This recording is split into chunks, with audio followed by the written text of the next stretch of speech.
जय गुरुजी, शुक्राना गुरुजी, अनंतम अनंतम शुक्राना गुरुजी। गुरुजी के चरणों में कोटि कोटि प्रणाम और सारी संगत जी को भी जय गुरुजी। संगत जी, इस चैनल पर आपको गुरुजी के प्यारे प्यारे और ब्लेसिंग्स भरे सत्संग सुनाए जाते हैं। गुरुजी के ब्लेसिंग्स लेने के लिए और ऐसे ही प्यारे और ब्लेसिंग्स भरे सत्संग सुनने के लिए शुक्राना गुरुजी चैनल को सब्सक्राइब कीजिए और नोटिफिकेशन के बेल आइकन को भी प्रेस कर दीजिए, ताकि जब भी मैं नए सत्संग का वीडियो अपलोड करूं तो आपको इसका नोटिफिकेशन मिल जाए और आप जल्दी से आकर गुरुजी के सत्संग को सुन पाएँ और उनकी ब्लेसिंग्स ले पाएँ। जय गुरुजी, अनंतम अनंतम शुक्राना गुरुजी।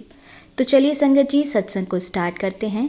और संगत जी, आज मैं आपको 2 सत्संग सुनवाऊंगी। पहला सत्संग है दिनेश अंकल का और दूसरा सत्संग है रुचि आंटी का। तो आइए, जिस तरह से मुझे ये सत्संग मिले हैं मैं उसी तरह से आपको पढ़कर इन्हें सुनाऊंगी। जय गुरुजी, शुक्राना गुरुजी। संगत जी, मैं आज अपना पहला सत्संग साझा करने जा रहा हूँ। सबसे पहले गुरुजी का मंत्र जाप करना चाहूँगा। ओम नमः शिवाय, शिवजी सदा सहाय। ओम नमः शिवाय, गुरुजी सदा सहाय। अगर मेरे सत्संग में कोई भी गलती हो जाए तो मुझे माफ़ कर देना संगत जी। अब मैं अपना सत्संग साझा करता हूँ। मेरा नाम दिनेश है और ये घटना 3 अप्रैल 2024 की है, जब मैं रात को बाइक पर 8 बजे ऑफिस से अपने घर के लिए निकला। जिस रास्ते से मैं दैनिक रूप से जाता था उस रास्ते पर आज बहुत ज़्यादा ट्रैफिक था, तो मैंने सोचा कि आज दूसरा रास्ता ले लूँ। जैसे मैं थोड़ा आगे गया, एक बाइक वाला शॉर्टकट के लिए फुटपाथ पर बाइक चला रहा था, लेकिन उसकी बाइक ऊपर नहीं जा पाई और पीछे की ओर आ गई और उल्टा मेरी बाइक में ही टक्कर लग गई, जिससे मेरी बाइक गिर गई। मैंने उस बाइक वाले से कहा, भाई क्या कर रहे हो? तो उसने कहा, भैया बाइक नहीं चल रही थी। तो मैंने कहा, चलो भाई कोई बात नहीं, और हमने मिलकर अपनी बाइक उठाई। जैसे ही मैंने बाइक उठाई तो देखा कि उसका क्लच का तार टूट गया था और आसपास दूर दूर तक कोई मैकेनिक नहीं था। तो मैं पैदल ही बाइक खींचकर जाने लगा और मन ही मन गुरुजी से कह रहा था, गुरुजी कोई मैकेनिक मिल जाए। मेरी बाइक जो कि बुलेट है उसे खींचना मुश्किल हो रहा है और हाथ में भी दर्द हो गया है। इतने में ही कहीं से एक लड़का बाइक पर आया और उसने मुझसे कहा, भैया क्या हुआ? तो मैंने कहा, भाई क्लच का तार टूट गया है। तो उसने कहा, भाई मैं पैर लगा देता हूँ बाइक पर, और जाम भी बहुत था। फिर भी उस भाई ने मेरी बाइक पर पैर लगाया, जो कि कम से कम 5 किलोमीटर तक लगाया। उसके बाद जाकर मुझे मैकेनिक मिला और मेरी बाइक ठीक हुई।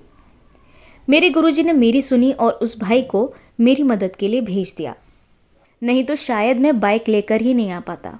इस तरह से गुरुजी ने मेरी मदद की। मैंने उस लड़के का बहुत शुक्रिया किया, फिर वहाँ से चला गया। मैं गुरुजी का बहुत बहुत धन्यवाद करता हूँ, शुक्राना करता हूँ कि उन्होंने अपने बच्चे की मदद की। ऐसे ही गुरुजी अपने बच्चे के सर पर अपना हाथ रखना और हमेशा साथ रहना। आप हो तो हम हैं गुरुजी। बहुत बहुत शुक्राना गुरुजी। जय गुरुजी। ओम नमः शिवाय, शिवजी सदा सहाय। ओम नमः शिवाय, गुरुजी सदा सहाय। अब मैं अपना सत्संग यहीं ख़त्म करता हूँ। अगर मुझसे कोई भी गलती हो गई हो तो मुझे माफ़ कर देना। आप सभी को जय गुरुजी, जय जय गुरुजी। जय गुरुजी संगत जी, जय गुरुजी अंकल जी। अंकल जी, बहुत ही प्यारा सत्संग था आपका।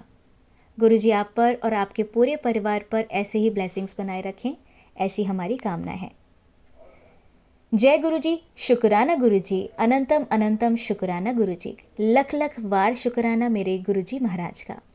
संगत जी, आइए अब आपको सुनवाते हैं रुचि आंटी का सत्संग। सत्संग को बीच में अधूरा बिल्कुल भी ना छोड़ें। इसमें आपके कई सवालों के जवाब गुरुजी देंगे और आपको ढेर सारी ब्लेसिंग्स देंगे। जय गुरुजी। जय गुरुजी, शुक्राना गुरुजी। आपको कोटि कोटि प्रणाम। गुरुजी की प्यारी संगत को कोटि कोटि प्रणाम। आज मैं एक सत्संग शेयर कर रही हूँ।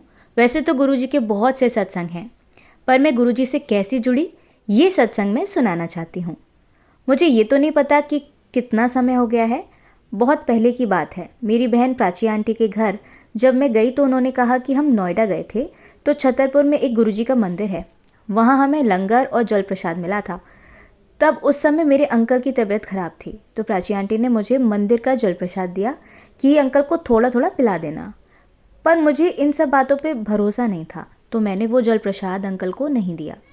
फिर एक दिन प्राची आंटी ने मुझसे कहा कि खंदारी में गुरुजी का मंदिर है और वो मुझे पूनम आंटी के घर ले गईं। वहाँ मैंने देखा कि बहुत सी संगत आई हुई है और वहाँ गुरुजी के भजन चल रहे थे, पर मुझे ऐसा कुछ लगा नहीं। और प्राची आंटी कई बार मुझे मंदिर ले गईं, पर फिर भी मैंने गुरुजी को माना नहीं। वो कहते हैं ना कि जब तक वो ना चाहें हम उनसे जुड़ नहीं सकते। एक दिन प्राची आंटी ने मुझसे कहा कि मुझे गुरुजी का स्वरूप निकलवाना है, तुम मेरे साथ चलो। फिर मैं प्राची आंटी के साथ फ़ोटो स्टूडियो में गई तो उन्होंने 500 रुपये में गुरुजी का स्वरूप निकलवाया। तो मेरे मुंह से अचानक निकला कि अरे इतना महंगा स्वरूप निकला और तुमने पैसे भी दे दिए। तो प्राची आंटी बोली कि गुरुजी जाने। फिर वो मुझसे बोली कि इस स्वरूप को फ्रेम भी करवा लूँगी। फिर मैं उनको रास्ते में छोड़कर आ गई। घर आकर मैंने अपनी बेटी से कहा कि प्राची आंटी ने गुरुजी का स्वरूप 1000 रुपये में बनवाया है, हम ऐसा करते हैं कि कंप्यूटर से एक छोटा सा गुरुजी का स्वरूप निकाल लेंगे। तो मेरी बेटी ने कहा ठीक है। फिर मैं अपने दूसरे कमरे में गई तो एक छोटा सा गुरुजी का स्वरूप रखा था मुस्कुराता हुआ। मैं उसको देखकर बोली कि मुझ पर ज़्यादा हंसने की ज़रूरत नहीं है, मैं भी एक छोटा सा स्वरूप ले आऊँगी क्योंकि मेरे पास अपनी ज़रूरत के ही पैसे हैं। करीब उसी दिन 8 बजे रात को दरवाजे की बेल बजती है और मैं देखती हूँ कि प्राची आंटी गुरुजी का बड़ा सा स्वरूप लेकर खड़ी हैं और कहती हैं कि ये तुम्हारे लिए है। संगत जी, आप सोच नहीं सकते उस समय मेरी क्या हालत होगी। आंखों में आंसू कि अरे गुरुजी ने इतनी जल्दी मेरी बात सुन ली। मैंने तो कहा था कि एक छोटा सा स्वरूप ला दूंगी, पर गुरुजी तो बड़े स्वरूप में मेरे घर आ गए। मैंने जल्दी जल्दी उनका स्थान बनाया और इस तरह से गुरुजी के साथ मेरी जर्नी स्टार्ट हुई। आपका बहुत बहुत शुक्राना गुरुजी कि आपने हमें इस काबिल समझा और हमें अपने आप से जुड़ने का मौका दिया। गुरुजी के आने की खुशी में मैं इतना भी भूल गई कि प्राची आंटी मेरे लिए स्वरूप क्यों लेकर आई। उसके बाद जब मैंने उनसे पूछा तो उन्होंने कहा जब वो स्वरूप दुकान में देकर आई और उसके बाद घर आ गई तो उन्होंने अपने बेटे से कहा कि रुचि आंटी को भी गुरुजी का स्वरूप लेना था, लेकिन वो अगले महीने ले लेंगी। प्राची आंटी का बेटा बोला कि रुचि आंटी को भी एक स्वरूप लाकर दे देते हैं, लेकिन आपको पता नहीं इसमें भी एक राज छुपा हुआ था। जब प्राची आंटी ने शॉप वाले को गुरुजी का स्वरूप दिया तो वे बोला कि आज सोमवार है और कल मंगलवार को मेरी शॉप बंद रहेगी, तो आप ये स्वरूप बुधवार को ले जाना। तो प्राची आंटी बोली ठीक है, पर जब प्राची आंटी मेरा स्वरूप लेकर दुकानदार के पास गई और घर आ गई तो थोड़ी देर में ही दुकान वाले का फ़ोन आया कि ऐसा करिए, मैं थोड़ी देर में गुरुजी का स्वरूप फ्रेम कर देता हूँ, आप आज ही ले जाइए। और इस तरह सोमवार को, जो कि गुरुजी का दिन होता है, उसी दिन उनका स्वरूप मेरे घर आ गया। ये चमत्कार नहीं तो क्या है। ऐसे कई चमत्कार हमारे घर पर हुए हैं। जैसे मेरी बेटी को स्वप्न में गुरुजी दिखाई देते हैं और वो उनसे बात करती है। एक बार मेरी बेटी इंस्टाग्राम देख रही थी तो वहाँ पर गुरुजी की फ़ोटो आई तो उसने गुरुजी से कहा कि आप ज़्यादा इतरा नहीं रहे, पहले तो आप बहुत गरीब से थे और अब आप इतने अच्छे कपड़े पहनते हो, तो ज़्यादा इतरा नहीं रहे।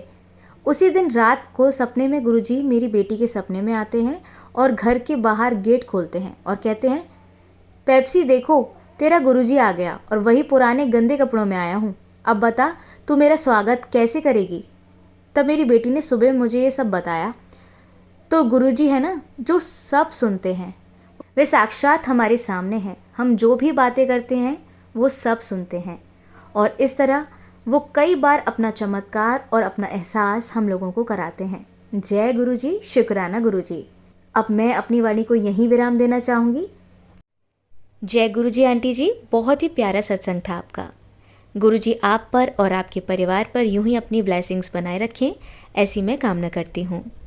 और इसी के साथ मैं बाकी संगत जी से ये कहना चाहूँगी, अगर आपके पास भी अपना कोई सत्संग है जिसे आप सभी संगत जी के साथ साझा करना चाहते हैं तो आप मुझे मेरे व्हाट्सएप नंबर पर लिखकर भेज सकते हैं या मेरी ईमेल आईडी पर भी मुझे मेल कर सकते हैं।